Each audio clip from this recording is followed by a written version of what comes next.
Good morning.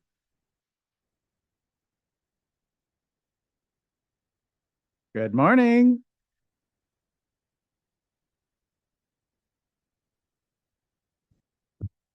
Good morning on this shortest morning of or shortest day of the year. My name is Thomas. I use he, him pronouns, and I serve as the treasurer for the church. I'm happy to welcome all of you on Zoom and in the sanctuary to the Tahoma Unitarian Universalist congregation.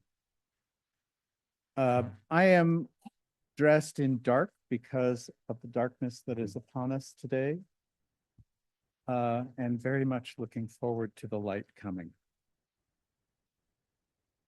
Unitarian Universalists are a community of people who hold many beliefs, many origins, identities, sexualities, and genders. We uphold and celebrate the inherent dignity of every person who meets whom, which means you are welcome here just the way you are. Love is the power that holds us together as we gather in community to seek life's deeper meanings and to celebrate the diversity of all things, living and otherwise. We are all growing with and learning from one another. If you are here for the first time, we bid you a special welcome. After the service, I'll be over by the red table to answer any questions you might have about Unitarian Universalism or our congregation, or if you have questions about how to become involved in our community in a more concrete way. I also encourage you to explore our website, tahomauu.com. At the website, you can sign up for our weekly e-news, and that includes information about important and fun events going on in the congregation life and how you can participate. There is so much happening at Tahoma UU, and I've got a whole bunch of announcements. I will try to get through them quickly. And the first one is that in a couple of days, we're having a Christmas Eve service on the 24th at 6 p.m. It's a potluck. Please bring finger foods if you'd like to participate. The congregational, or excuse me, not the congregation, the denominational meeting, the UUA, is coming up. And if you are interested in participating as a representative of this congregation, please talk to either me or our administrator. Tanya, would you like to come up and make your announcement?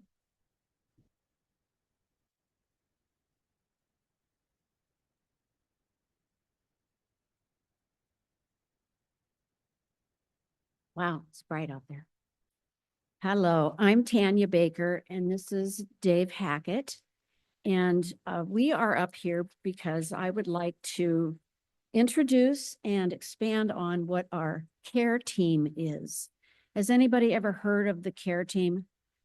Okay, some of you have, some of you haven't yet. Here it comes. Here it comes. When people are in need or have something they would like some help with, oftentimes they call the minister of a church and the minister will facilitate. Right? Yeah. Well, we are there to help with that. And I have a question or two. Has anyone in here ever asked for or needed help? Whoa, cool. A couple people here, but yeah. And who in here has stood up and done something for someone else in our congregation? Raise your hand. Yay. Well, that's what we're here to talk about. And I don't want to take too much time because I could go on and on. But today one of our seasoned members, one of our good friends, Susie Hunt, has some health issues. Challenges, yes. And so I am here to speak to that with regards to the care team. And Susie would like some help with meals. And in the first 2 weeks of January, she will be moving and has a team already in place for helping her move, but they may need some extra bodies to help. So I have a card I'm sending to Susie today. And if you are interested in signing that good wishes card, please see me. I'll have that with me. And then the other thing is I'd like to have your name if you're interested in helping with some meals. Oh, I thought also if you could use some help, or you just want to, in my case, if you just want to sit around and talk about life, you can call Tanya, you can call me directly. Everything doesn't have to go through the minister.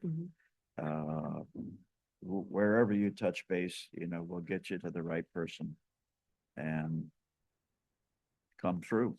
And We do. I have my name on some sticky notes. If you want to come up and grab my phone number and call me later, you can do that.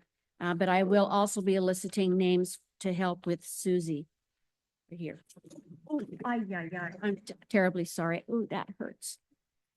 That's it, huh? Yeah, I think you did good. Well, Dave has been very helpful with me in the past, and I applaud his help.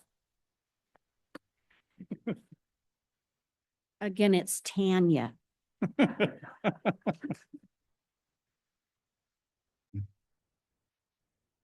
Our Director of Religious Education, Sean, is looking for 1 or 2 folks who are able to lend a hand with moving a few items in the youth group space today after service. Extra help would be greatly appreciated. He is also inviting anyone who is interested in serving as an OWL teacher, Our Whole Lives, for the spring semester to help guide our grades 4 to 5 group. For details, please touch base with him. Raise your hand. There he is. And lastly, but not least, Patty McPhee has an announcement. Very quickly, I want to thank the congregation for your interest and actual purchases. We have sold over 10 pieces of artwork. Yay, team. Great job. And so many people are going to have wonderful gifts. The show will go on till the end of January. But if you want gifts, you need to get them today. And yes, you can take them with you. See either Sean or myself if you have an interest in purchasing anything. Thank you very much. Thank you, Patty.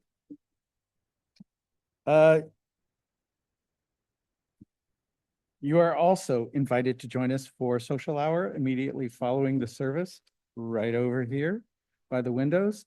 For those of you who are newer to our community, we have red coffee mugs and they hold more coffee. But that is also a sign that you would like somebody to come and talk to you because you're new here. If you are someone who would benefit from a large print hymnal or hearing assistance device, they're available at the back of the sanctuary. We want to remind everyone that our services are available through Zoom and posted to YouTube, which means if you come up front, your image may appear on those venues. As we begin our services in this beautiful place called Tahoma by local indigenous tribes and nations, I acknowledge that we meet today on the land of the Coast Salish people, including the Puyallup tribal nation, land from which they were forcibly displaced. I honor the resiliency of indigenous people and stand with them as they continue to protect their culture, land, and water, and fight for their visibility, sovereignty, and very existence. Lastly, please set your electronic devices to worship mode.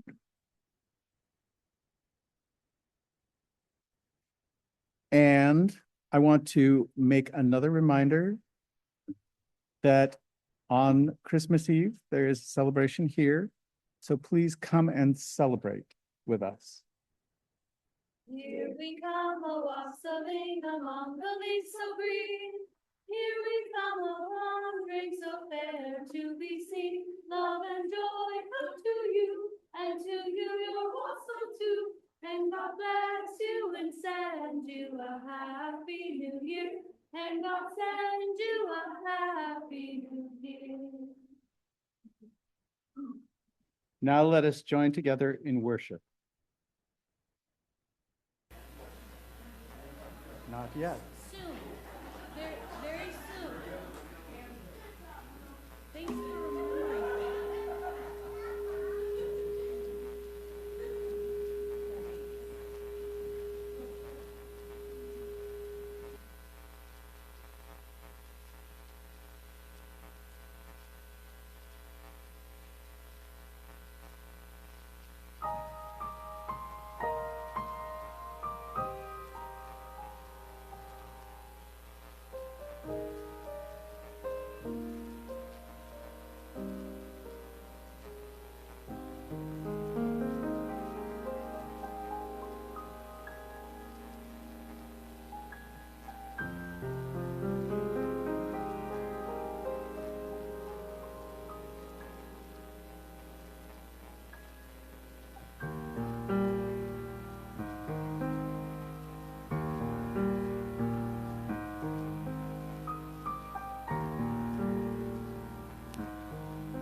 Opening words.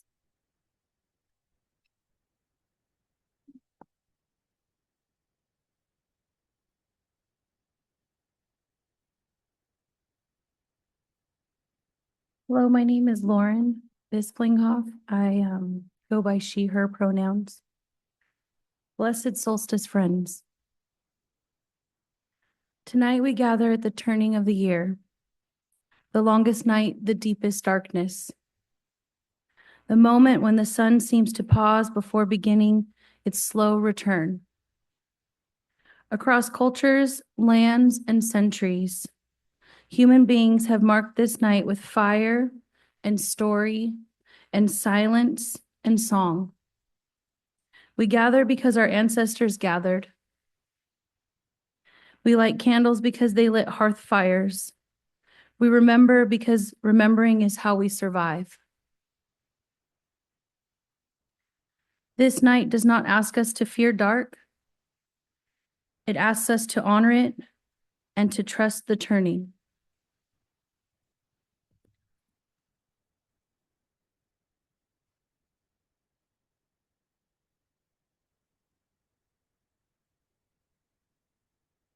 I'm David Ray. I'll be your celebrant.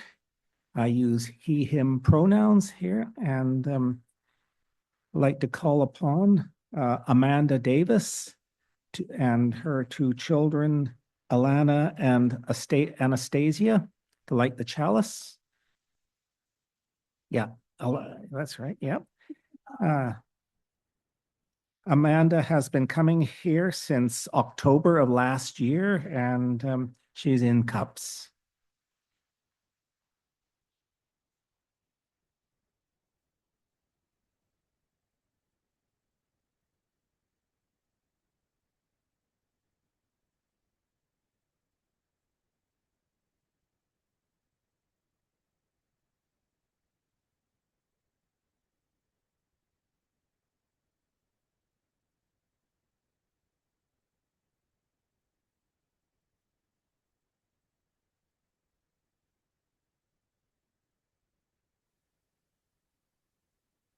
Please join me in the lighting chalice words. We light this chalice in deep respect for the mystery and holiness of life, in honor and gratitude for those who have gone before, with love and compassion for those who dwell among us, and with hope and faith for the generations to come.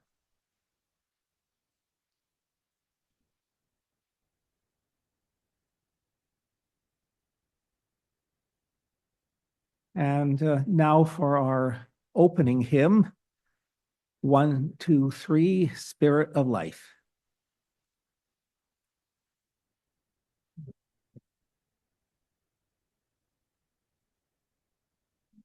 Thank you. It's in your gray hymnal, so please pull out your gray hymnal.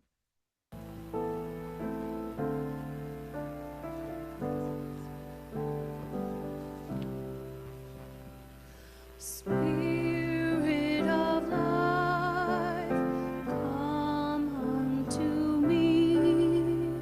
Sing in my heart all the stirrings of compassion. Blow in the wind, rise in the sea, move in the land. Life, the shape of justice, roots hold me close, wings set me free. Spirit of life, come to me, come to me.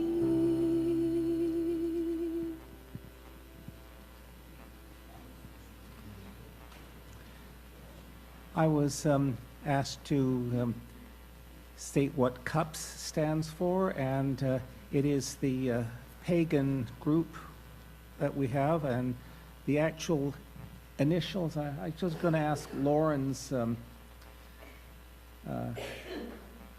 help on what the actual, I've forgotten what the actual words are, so. Pardon? Pardon? Don't- Covenant UU pagans. Okay. Yeah. Okay, next, we'll have time for all ages, and who's going to, okay. Yes. Okay.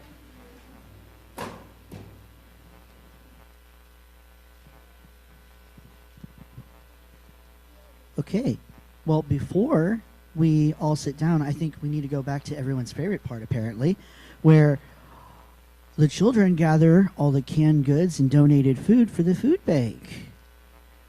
It's become a weekly tradition here. And I also want to take a short moment while they're doing that to appreciate Evelyn and Bella for helping me set up for the Hanukkah party last week. And then also Lincoln, Chaucer, and Jimmy for helping me clean up after the Hanukkah party. Being little members of our community and showing what it is to be part of it. It's great.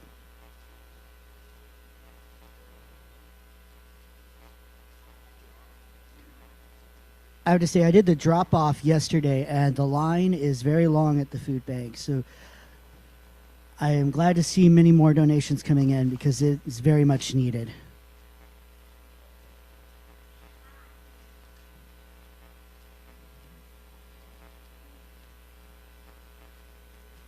Okay, and then everybody young and young at heart. No, actually, we have a video to play today.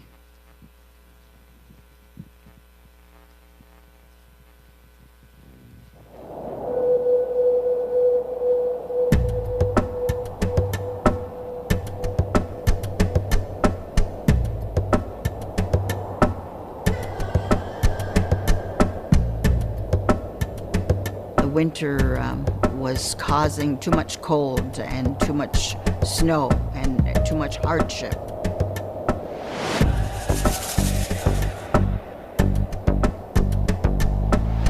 The animals and the people were struggling. They were having a hard time. And it was Nenebush that saw that something was amiss here. Something's not running the way it's supposed to.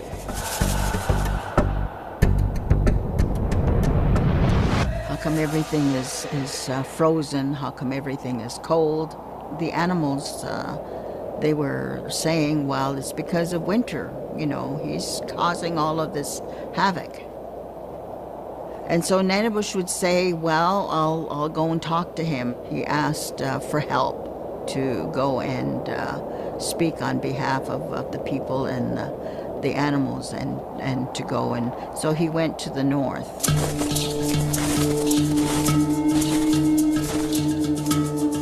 But Nenebush is the one who wanted to give food to Winter.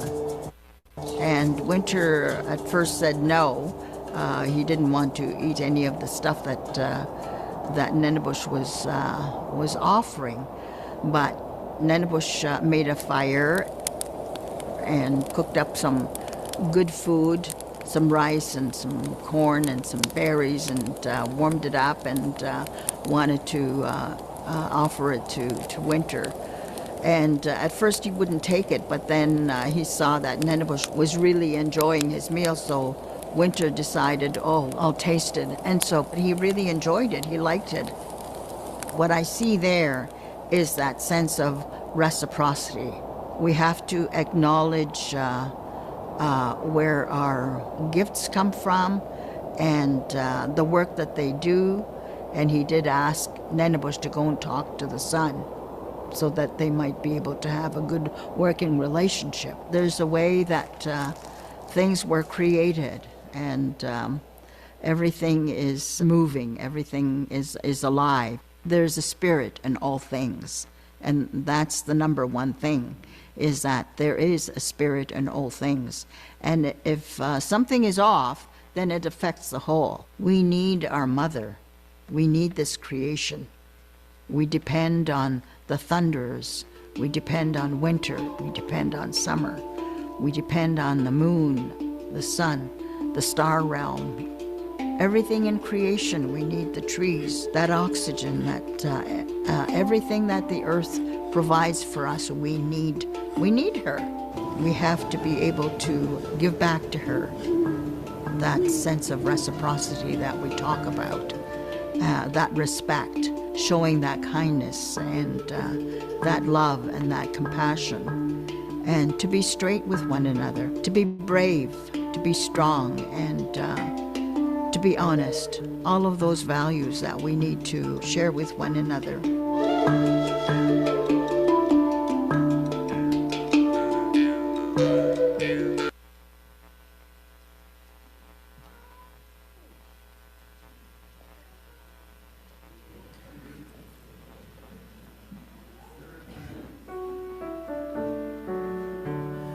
Hold you in our love as you go, as you go. May your heart be at peace as you go to worship the spark of your precious life. We hold you in our love as you go. We hold you in our love as you go, as you go. May your heart be at peace as you go to worship the spark of your precious life. We hold you in our love as you go.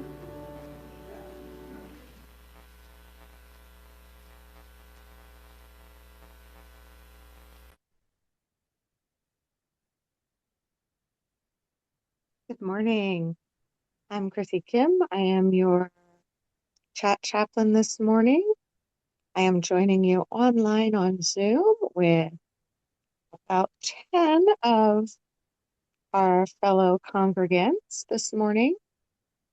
We have come to the time in our service for our offertory. At the turning of the year, we stand in the longest night and honor the slow return of light. As the earth rests and gathers its strength, we too offer what we can, from gratitude, from care, from connection. May these gifts help sustain this community and carry warmth into the world, a small flame held together until the days grow longer again. Ushers, please come forward so that the offering may be gratefully received in the baskets and via the link on our screen.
Now for the dedication of the offering.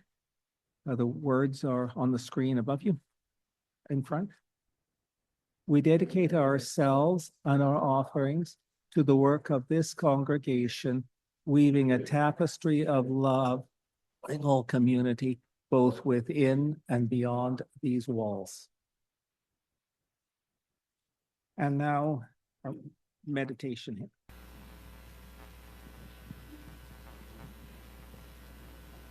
The lyrics will be on the screen. You're welcome to stand and join us. It is not in the hymnal.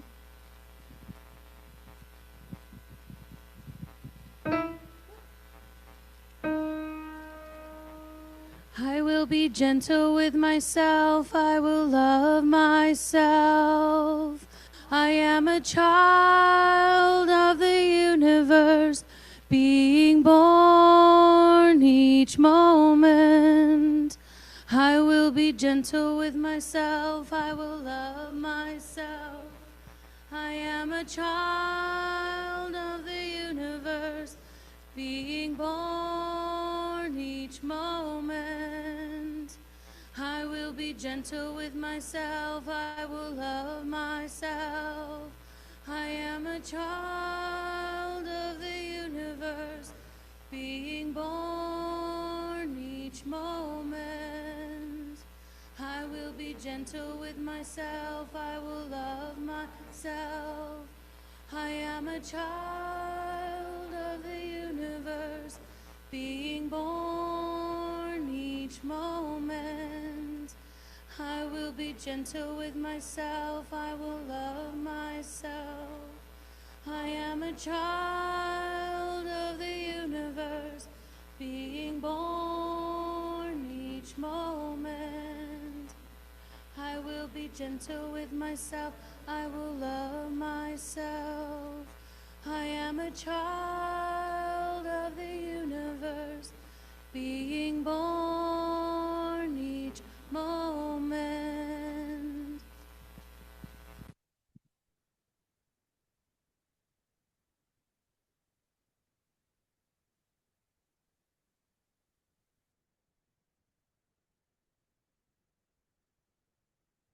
Thank you.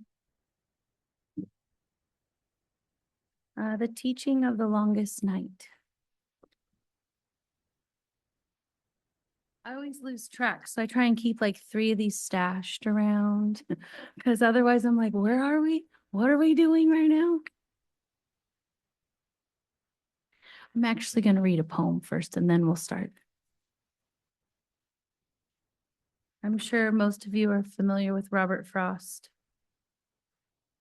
This is The Road Not Taken. 2 roads diverged in a yellow wood, and sorry I could not travel both, and be one traveler long I stood, and looked down one as far as I could to where it bent in the undergrowth. Then took the other as just as fair, and having perhaps a better claim, because it was grassy and wanted wear, though as for that the passing there had worn them really about the same. And both that morning equally lay, in leaves no step had trodden black. Oh, I kept the first for another day, yet knowing how way leads on to way. I doubted if I should ever come back. I shall be telling this with a sigh, somewhere ages and ages hence. 2 roads diverged in a wood, and I took the one less traveled by, and that has made all the difference.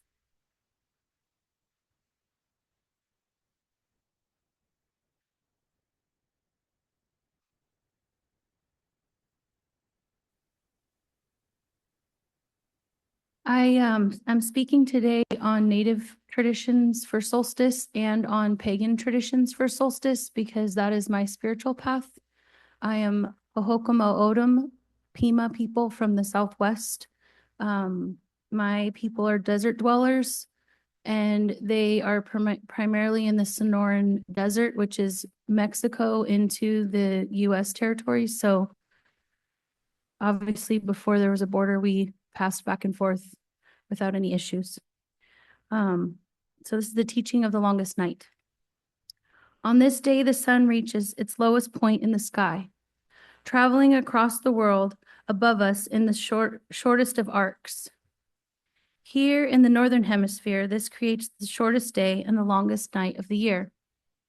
For indigenous peoples across the globe, the natural world is a source of teachings about natural and universal laws in understanding the interconnections of all things. We recognize that the cosmos, the sun, the moon, stars, and wandering planets are not distant or abstract. They affect us. They shape us. They connect us. The winter solstice is an ancient marker observed for millennia by indigenous ancestors across continents. And when I speak of indigenous ancestors, I don't just speak of Native American people or tribal people that we know of in a modern context. I speak of all the tribes of all humans, because we all originally came from tribes.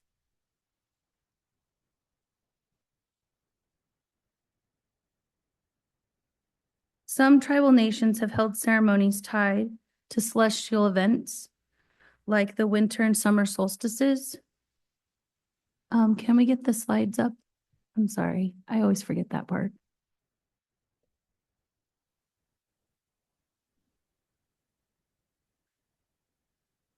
Others observe these moments more quietly through story, prayer, and gathering. Today, many communities are working to revive teachings and practices that were forcibly taken through colonization and cultural erasure. The solstice does not deny the darkness, it honors it. Darkness is not failure, it is gestation. It is rest, it is preparation. Solstice as a decolonial act. There is an important truth that must be named. Acknowledging the winter solstice is not simply a symbolic for Indigenous peoples, it is a decolonial act. In 2019, reflection titled Acknowledging the Winter Solstice and Decolonial Act of Indigenous People, published by the Indian Collective, Indigenous organizers, remind us that observing the solstice is a way of reclaiming time itself.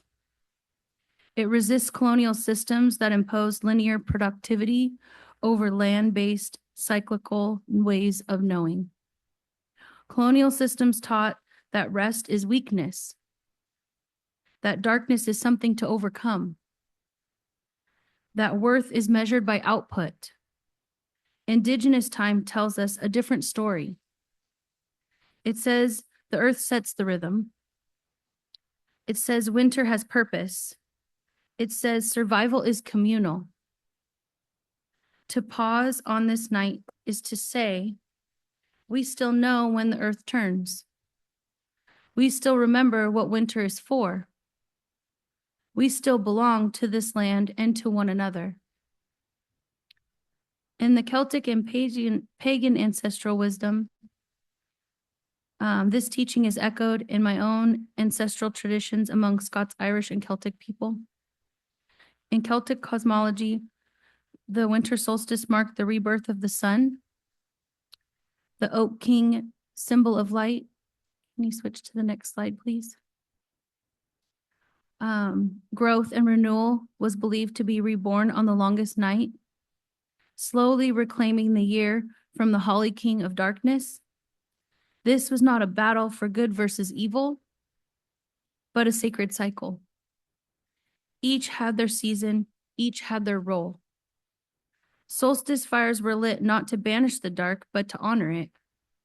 Small flames of hope held through the longest night.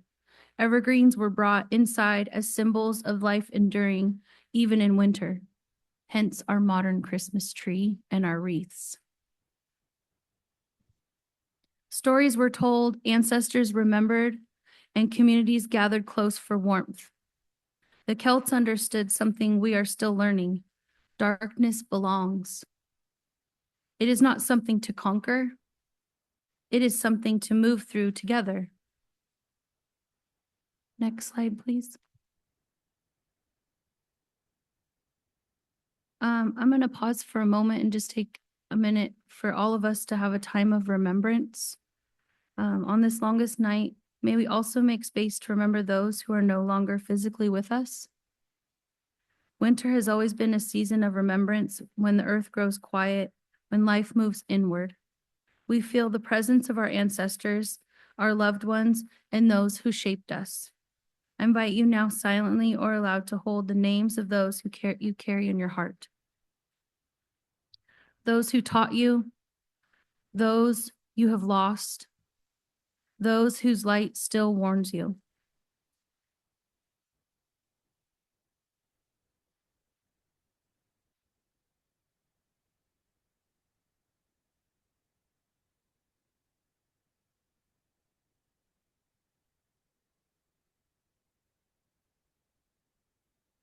You can say a name if you'd like. Bless him, may he journey well. May he journey well.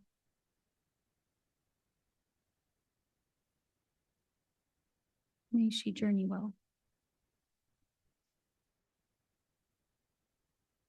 Journey well. Will you say yours again?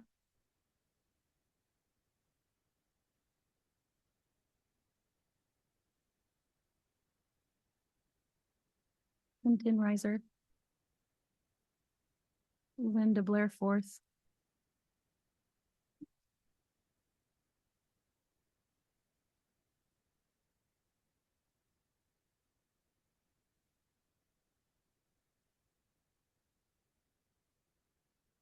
May they all journey well, and the ancestors greet them with love and strength and dignity and honor.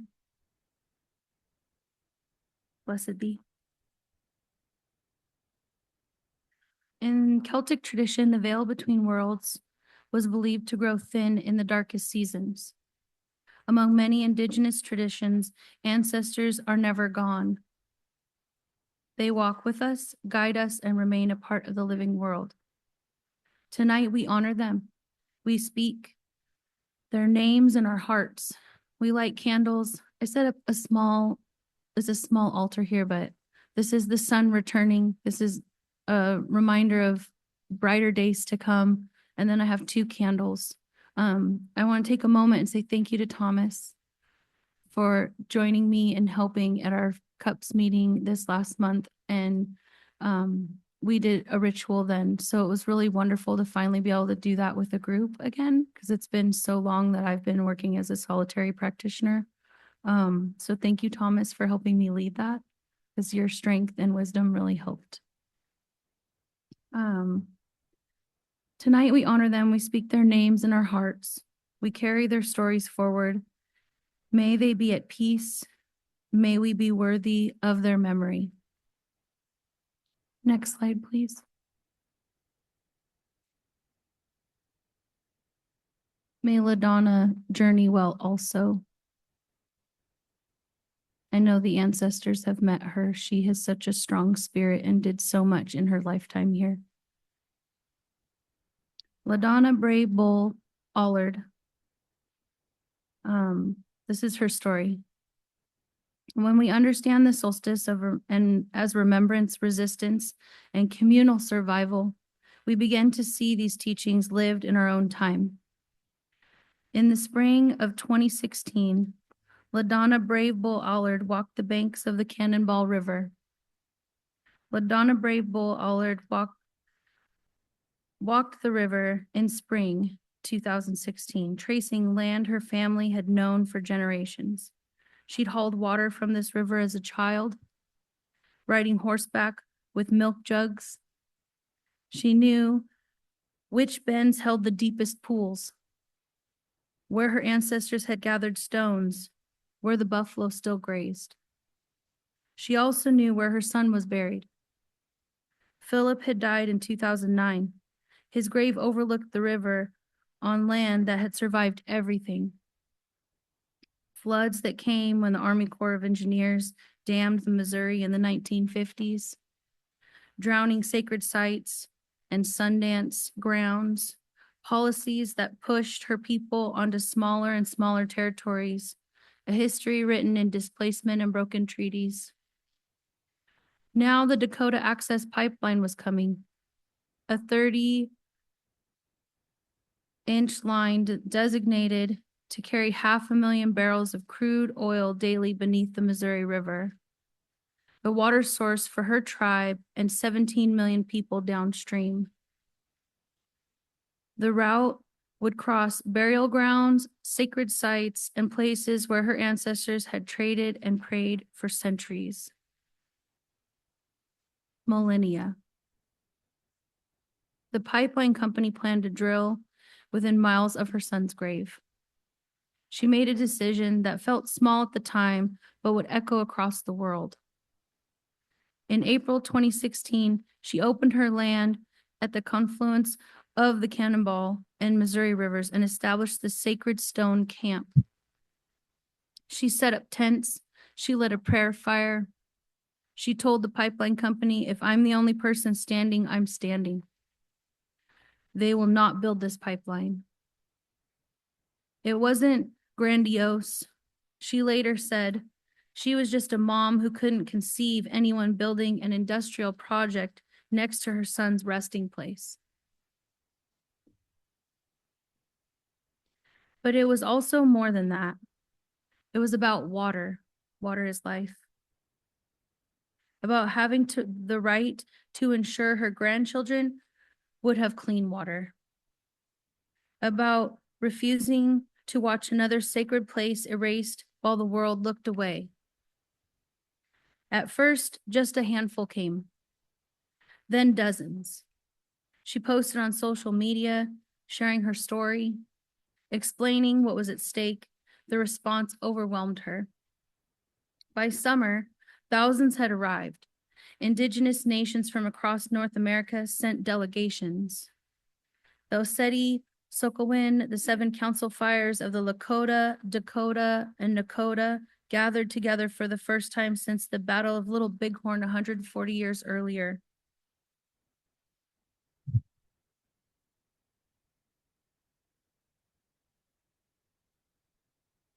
Over 100 tribes planted their flags. Supporters came from every continent.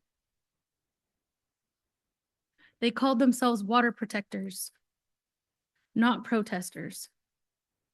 The distinction mattered. They weren't opposing something. They were defending life itself. Water, the source, Minnewakan, water is life. The camps became a city.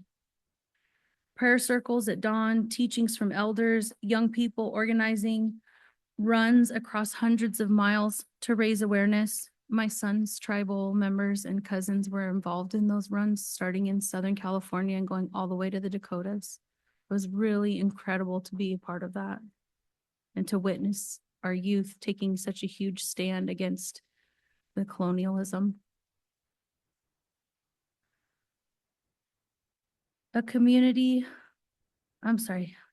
Media coverage cutting through initial blackouts. A community sustaining itself through shared labor, ceremony, and unwavering purpose. LaDonna stood at the center, a historian who knew every layer of the land's story. She'd worked at Standing Rock's Tribal Historic Preservation Office. She documented the 380 archaeological sites along the pipeline route, 26 of them right there at the river confluence. Trading grounds, burial sites, places held sacred by the Sioux Nations, the Arikara, the Mendane, and the Northern Cheyenne. She provided the pipeline company with detailed maps showing where crews must not dig. The sites were documented, legally protected.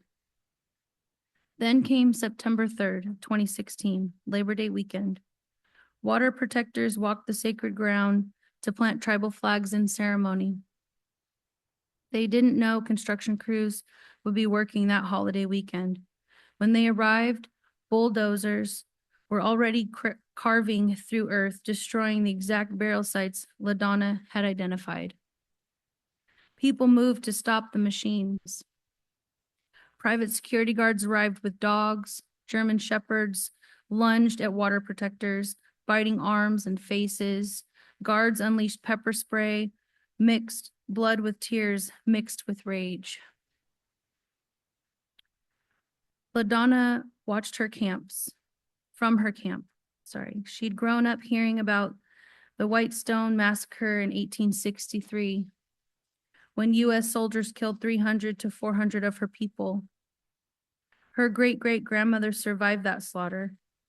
Now, 153 years later, security forces were attacking her relatives again on the anniversary of that massacre, on land where her ancestors were buried. The world is watching this time. Videos spread, outrage mounted. The conflict escalated through fall. Construction continued despite court challenges. Local law enforcement arrived in riot gear with armed vehicles. Water protectors faced tear gas, rubber bullets, concussion grenades. They even ripped 80-year-old elders out of prayer circles and dragged them and then arrested them and imprisoned them for months. It was absolutely despicable what happened at the Stone Camp. In November, police sprayed crowds with water cannons in freezing temperatures, causing hypothermia and injuries. LaDonna, born in North Dakota, knew better. Winter is nothing, she said. We know how to survive. The grandmothers announced they were staying because water was too important. Their grandchildren, too precious. Structures were winterized, supplies poured in, the camps endured. Through everything, LaDonna's message remained clear. This wasn't just about our pipeline or one pipeline, it was about survival, about the right to clean water, about protecting future generations, about Indigenous sovereignty and the recognition that treaties are not suggestions. We spoke at the United Nations. She spoke articles explaining how fossil fuel dependence fuels the climate crisis. She reminded audiences that Indigenous peoples hold knowledge about land stewardship developed over millennia, knowledge that the world desperately needs. The movement transformed how people understood environmental justice. It connected water protection to Indigenous rights, to climate action. It showed that resistance rooted in prayer and ceremony could mobilize thousands.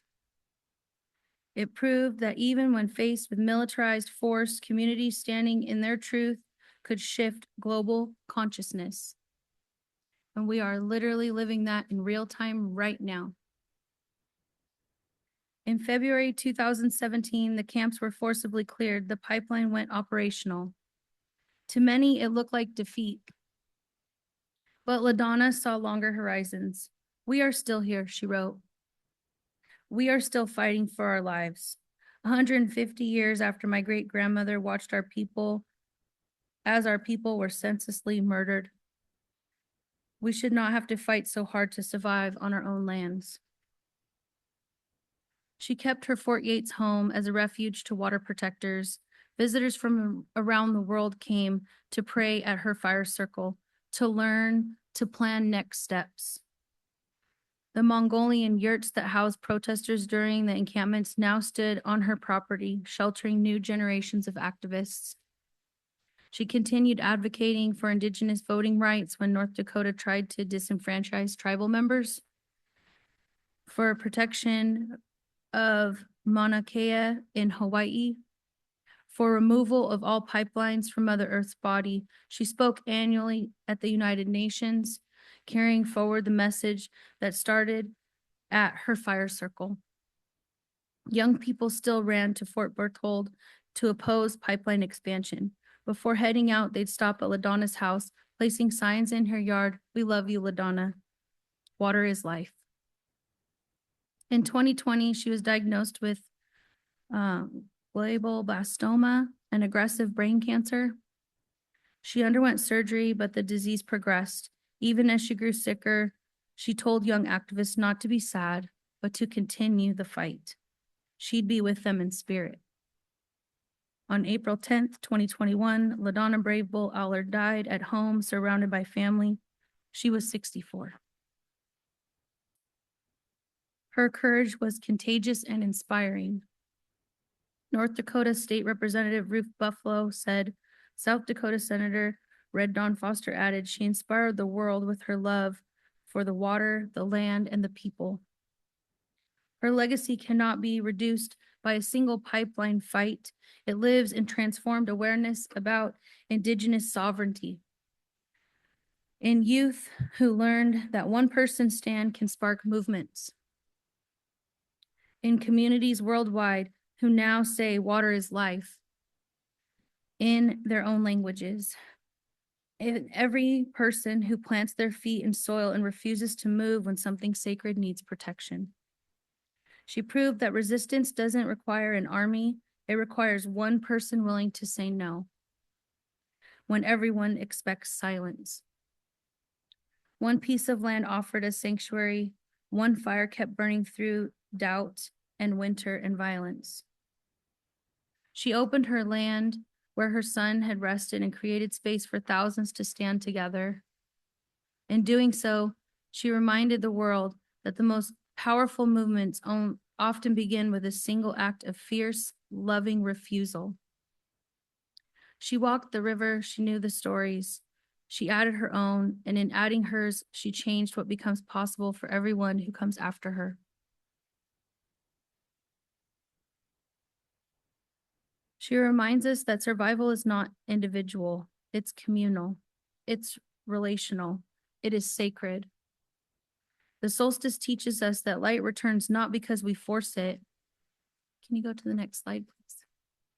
But because we tend the fire through winter.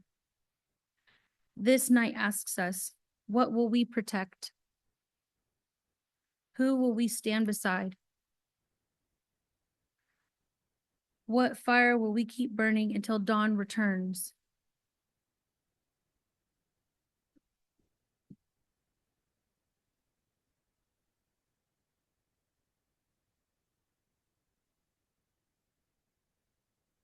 As we stand between darkness and dawn, may we remember that the earth is always turning.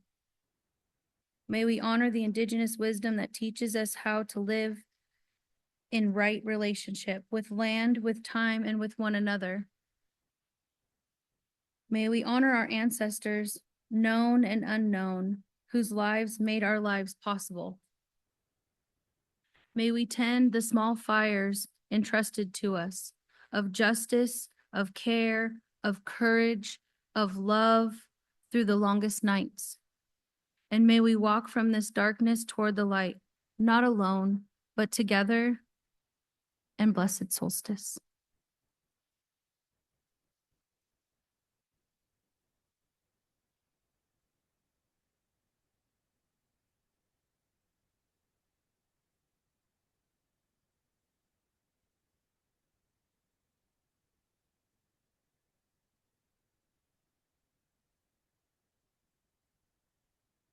Now for our closing hymn, number 38, Morning Has Broken.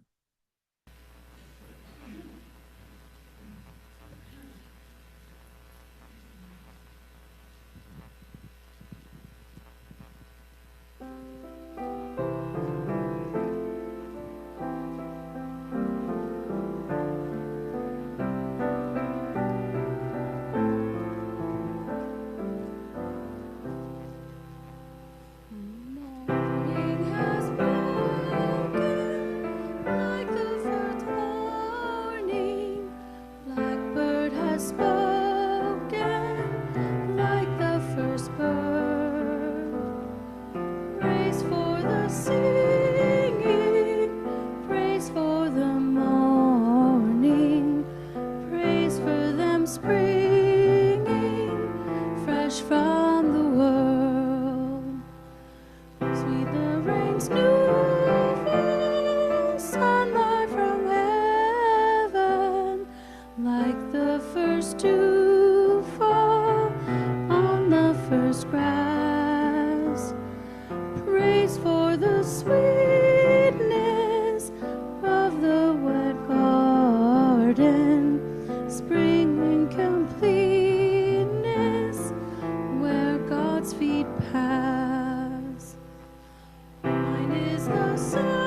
Thank you, Marianne.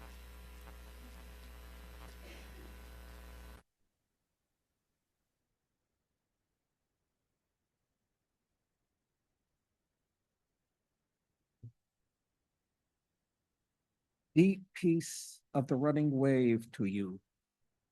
Deep peace of the flowing air to you. Deep peace of the quiet earth to you. Deep peace of the shining stars to you. Deep peace of the infinite peace to you.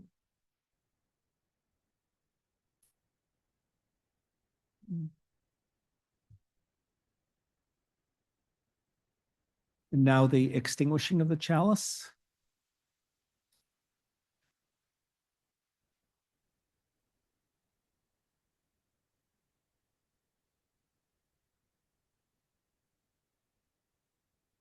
Yeah, okay.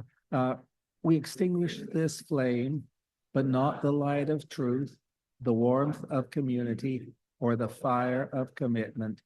These we carry in our hearts until we are together again.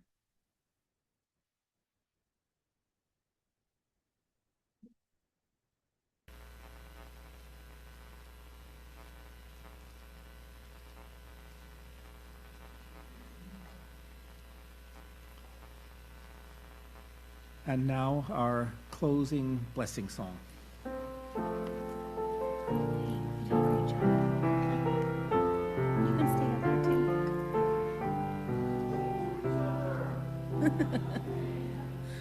From you I receive, to you I give, together we share, and from this we live. From you I receive, to you I give, together we share, and from this we live. I did want to do one more quick announcement. Our next CUPS meeting is on January 3rd, which is Saturday from 4 to 7 here, and it is a potluck. Even if you're not pagan, but you just want to come learn about some of the history behind different pagan beliefs, please join us. The choir's working hard on Christmas Eve, and we really want to see you. Yeah. Thank you. Thank you, David. Great job.